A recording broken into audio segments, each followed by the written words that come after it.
back to the People Person podcast. Today we have my friend Megan. Hey Megan, how are you today? Hi Jill, I'm well. How are you? Okay. Well, we became friends because you would rub ointment on my back every night. I had a lot of hormonal acne, and we kind of had similar experiences, but I know you were in the psych ward a little longer. Yeah. What, if you don't mind, was your life like leading up to that? It was a lot of things. I had a very normal, I went to a Catholic school in Westchester, New Rochelle, and I was a pretty stereotypical Westchester girl. I wasn't I didn't drink in high school. For the most part, I was normal until I failed out of college. Yeah. I failed out of college on a technicality, not really on merit. Mm-hmm. I was handing in assignments. I failed out with a 4.0 GPA. Wait, how? I forget. I missed the number of classes that you're allowed to miss in a semester. And they don't let you, and I'd done it 2 semesters in a row. But I was taking my tests, I was handing in my assignments. Yeah. I just was so depressed that I couldn't get out of bed. My parents are Irish. They don't believe in straight from Ireland Irish, not generational. That's a different type of depression isn't real. I did a lot of obviously exercise instead of therapy for Good. a long time. And then once I left college, I kind of joined the workforce and everything was fine. I mean, I didn't have a degree. I was working in retail. It wasn't my ideal life. I was definitely feeling really left out. It was at that point where you feel like you're missing out. I'm sure maybe you might relate to this, being someone who got sober so young. Mm-hmm. I felt like I was missing out on the fun of college because I'd left and now I'm just working full time. I was the manager at American Eagle. They do have great discounts though. 80%, They do. 80% off. I know, but all the time, so it's they've got just sales. keep the prices. Don't get me started. That's a whole nother podcast. Yeah, that's probably I'm coming for you next. It's probably the psychology behind it. Megan, let me help you.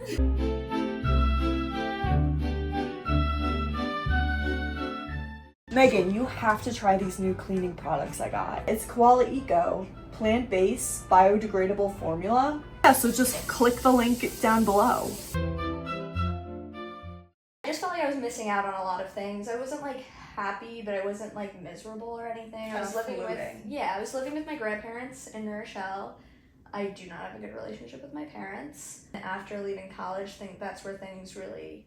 My parents thought I was doing this to them on purpose. They thought that I was wasting their money in college. They thought that I was faking depression and anxiety, and my mom couldn't fathom that someone might be anxious. So they thought, it's very sinister thing. Yeah. Meanwhile, you're just I'm fighting for my life. Yes, I was just really, really miserable, and they thought that I was being manipulative or trying to get out of real responsibilities. I think they had an idea of how my life would go, and it wasn't going that way. Also, I wasn't diagnosed with ADD until after I fell out of college, and we realized that I not only have ADHD, but I had an undiagnosed learning disability all through elementary school, middle school, high school, college, and that's why things were so hard for me all the time. Once I started getting my diagnoses, things started falling into place. But in between that, the pandemic happened, and I never drank much before then.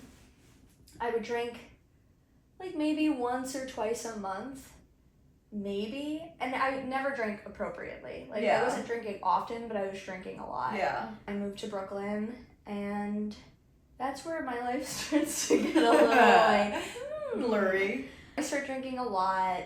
I can't seem to get or hold a job post-pandemic. I think part of that was drinking. I was doing too much drinking. I think I also wasn't motivated anymore. I just come off of that'll do it. Getting my stimulus checks throughout the whole pandemic and just not wanting to work. And I was slipping into addiction at this point. Yeah. Just I started partying. I was clubbing. I was a Brooklyn I called myself kind of a rat. because I was about to say a rat. Yeah, I was like clubbing. I'm doing after hours. I'm at bars like well past closing. I'm friends with all the bartenders. That's when you know. You're like, wait. Yeah, I'm like not seeing like the light of day anymore. I'm like clubbing, sleeping, clubbing. I'm going on days long benders. Finally, I'm like, this is like not sustainable. I couldn't pay my rent anymore. I decided not to renew my lease. I wasn't kicked out, thank God.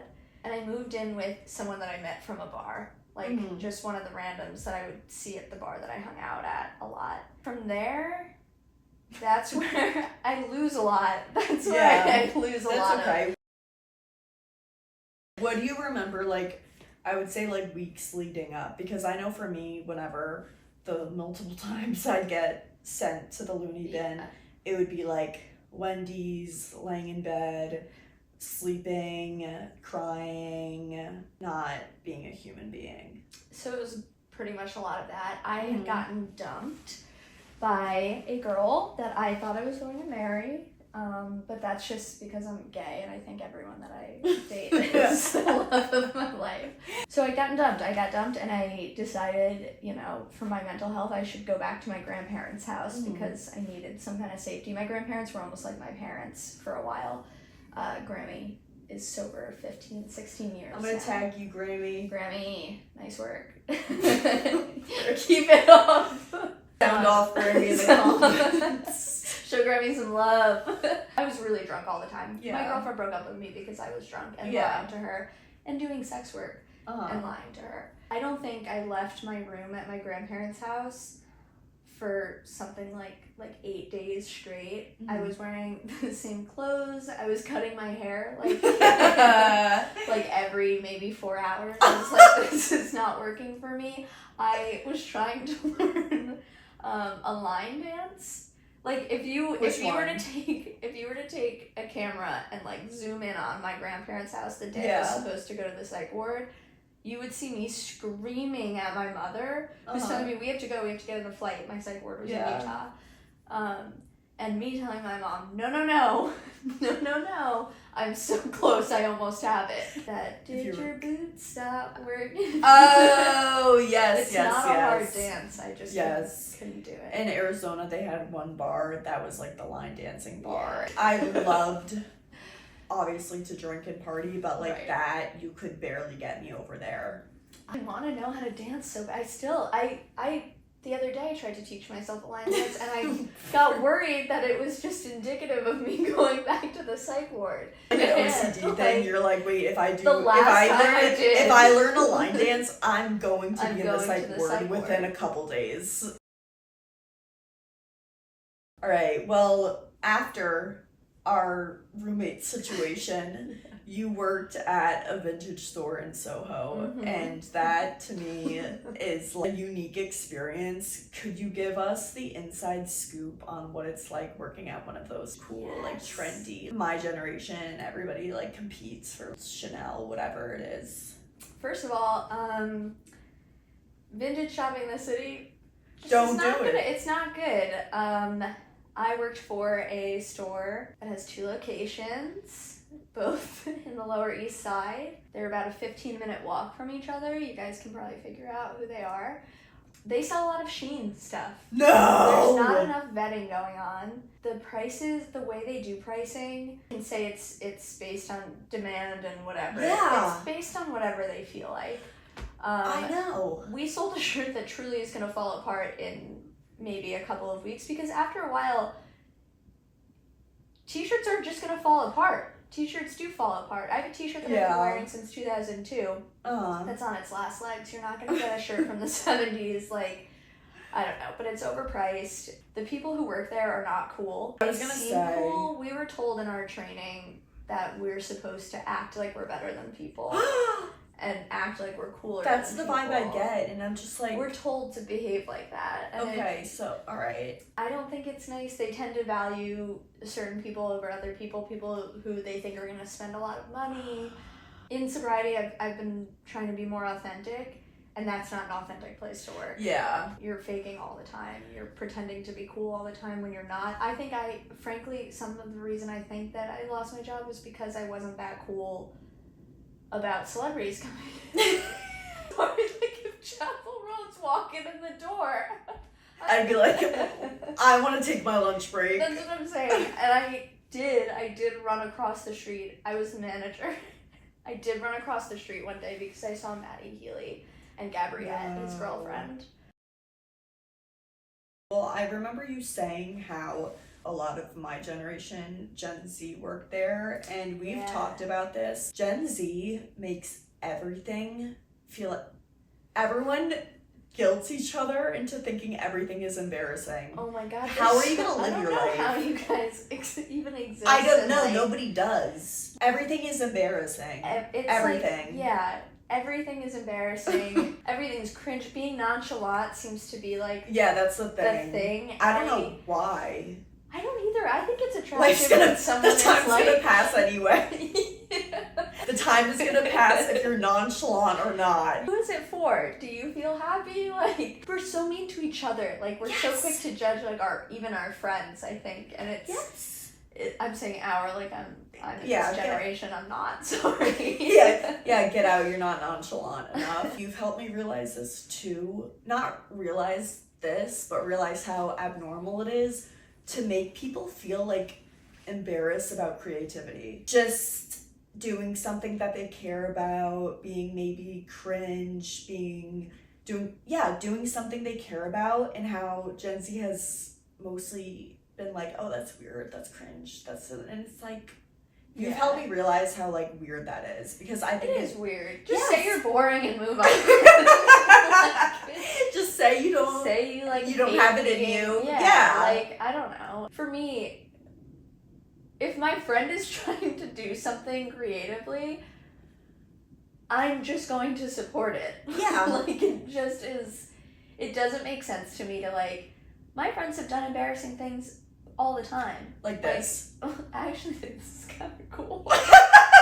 I think it's cool when people are able to take, because like how many people say, oh my god, I could do a podcast, I could do this, oh my god, like everybody says it. Are they doing podcasts? No. I came over here and there's a whole setup. Cameras. There's cameras, there's lighting. No cards. There's a wheel behind that couch that we'll get to next. It takes a lot more. It shows you're more of a person than those people. It takes more energy and more effort and more everything. And if other people aren't capable of it, then maybe they're just, I don't know. I think everyone says, I could start a podcast, but nobody cares enough. If that makes sense. Yeah. Like, you have to like care about something like this. It's also kind of not that cool to not care about anything. It's not cool not to care. No. You don't get a reward. No. There's no nonchalant reward.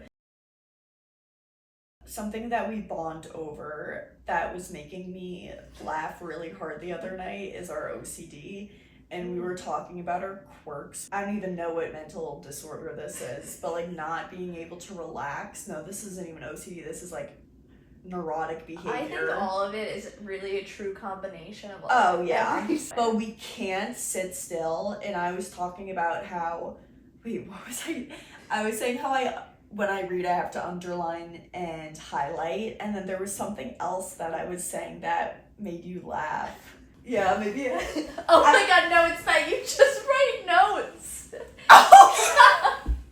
Just taking notes to take notes. Like, if you told me to take... No, there's no end in sight. I'll put on a YouTube video like it's about something I'm interested in. For example, podcasting. And I'll just write notes on my iPad. Why? Because it feels good.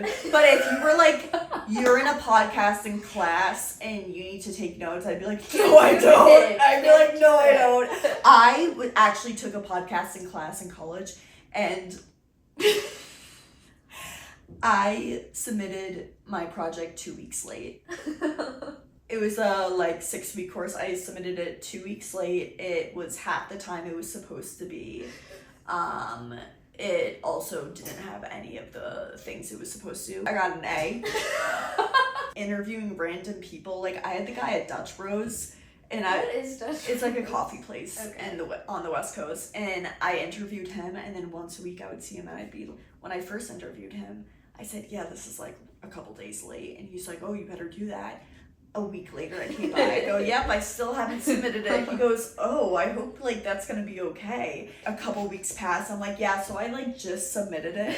And then eventually I go, I'm like coming up to the drive-thru each time, by the way. Are you okay? And I said I got an A, and he was like, what? Good for you. And I was like, thanks. Podcasting classes. I wish they Yeah, it's pretty cool. Well, I also almost failed social media class. It was. I failed every religion class I ever took, which my mom thought was really horrible because we're Catholic and I should just know this information. Yeah, she could come within Jesus is taking the test through me. So, could you hand me the wheel? Yeah. This is wheelie, and you can spin, and then whatever topic it lands on, we're gonna talk about. Yes. Okay. I'm gonna just stop it. Yeah. Ask Jill. No, we can skip that for now. Okay. What is it? Discovering yourself. Okay, yeah. Okay. Since being sober, how have you discovered yourself? I feel like I actually never knew myself as I think I spent all my life up until sobriety trying to be something that was just normal, that fit in with everybody else, that just like did what was expected of me. Like I think I was very focused on like image and how like, and I still find myself doing it too. Like it's easy. It's like I am a Westchester girl. There's a specific life path that you generally take. You go to a nice, probably private college. You graduate, you get a job, you get married, maybe you move back to Westchester.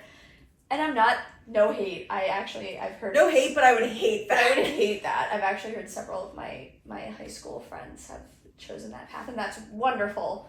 That's great. I just think I was trying too hard to make that happen when it just wasn't for me. Yeah. I struggle a lot with mental health.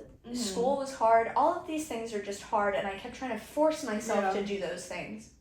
And I don't have to do that. You don't. Yeah. I got sober and I realized that like just life can be whatever I want it to be. I mean, there are stipulations and like limits, and like there's only so much you can do, so many things. Yeah. But really it's up to your, like, I don't know, it's nicer to get to know myself. I used to think that I was mean, angry. I used to think I was a really angry person, and I was just so confused and hurt inside. I wasn't angry. I think I was upset that I wasn't fitting in where I felt like I had to, and that was presenting as anger. But I'm coming out of this, and in sobriety, I realized I'm not an angry person at all. Like, I have patience, and I have time, and I accept myself a lot more. I feel like I'm getting to know myself for the first time. The things that I like, I think I spend a lot of time too, because now I'm 30 now, but obviously before this I was in my 20s. And yesterday was Thursday. Yesterday was Tomorrow will be Saturday. Yeah. It's nicer to know that I can exist without feeling like I have to force myself to be a certain way. Like, it's okay that I'm an addict. I'm okay with that. I, for a long time, was worried about what people might think. Yeah. But I think the more you own it, too, the less people can say anything. That's so true. Because what are you going to do? Oh, I posted on my story when I graduated. You guys should ring a bell. I just posted on my story because I know people are going to say, oh, you heard Megan went to rehab? Yeah. What are you going to do? I posted on my story. Do that Everybody knows. I would do that too. I would beat everyone. I'd be like, I'm out. But I didn't do it with the HAB just because I think I was older. So I was like, but now I'm just like, yeah. It's just like, why? I can't drink. Yeah. You don't want to see what happens. And then you stop it. Okay. Wait. Okay. Okay, alright. Trisha Paytas, that's my girl. We went to the Trisha Paytas on Broadway. Sorry, let me get a No, you're good. Yeah. Let me take a sip. And I personally was going through a lot at the time of Trish. And she, like, that altered my brain chemistry, Trisha Paytas on Broadway. That bought me some time. completely agree. Let's say that. I completely agree. I also think Trish is like almost a good example for like all of this, because we watch someone go through their life on camera. Yeah. Like, we watch them, like, through social media go through and, like, some things, they've said some things that are a little wacky, and maybe, they, you know, we cancel each other like that. I know. And it's like, people can change. I know people like to say that that's not possible. I think it can is. Change. She's an example of, if you believe in yourself, it'll happen. Yes. It'll happen. I think if you're authentic to yourself, that's, if you let yourself be excited by the things that you're excited by, if you let yourself feel happy about the things that make you happy, then that just shows all the things, like, Trisha, look at where Trisha has made it. After all that woman has been through, she's happily married, she has her 3 children, and she's always stayed true to herself, and that even when people were giving her a hard time. Yeah, and I love her for that. I love her for it too. To finish out, you can ask me a question. All my guests get to do that. Okay, I've been asking everyone this question lately. I don't know how interesting it'll be, but I've been really disappointed in everyone else's answers. If, you know, in a movie when, like, someone, maybe it's their partner, their wife, their husband, whatever. Okay. Or, like, their brother or someone. It's someone very close to you, and they come up to you and they're like, I need you to believe me that this is happening. This is happening. I need you to believe me. For this podcast, if it were me, if I came up to you and I'm like, this is happening. No, never mind. Would you believe me? No. You wouldn't believe me. I don't think I would believe anybody. Like, but also I could be gaslit. Your boyfriend who, like, is... Oh, yes, I would believe him. Is not someone who would make something. No, I would believe him. I'd be like, I'm really sorry. He could be like, I saw an alien in my bathtub, and I'd be like, let's do something about it. See, that's been my question, and everyone, I'm so disappointed. Like, for me, if anyone I knew personally came up to me and they were like, Megan, no one's believing me, but I need you. If someone's that desperate, I'm gonna believe them. I might, like, pretend. I think I would. I think I just would. Sitting in the corner, like, holy cow, they are going through a lot. Well, thank you, Megan. Thank you, Jill. Make sure to like, subscribe, and send some love to Grammy. Yeah. My neighbors. My neighbors are like, what the hell?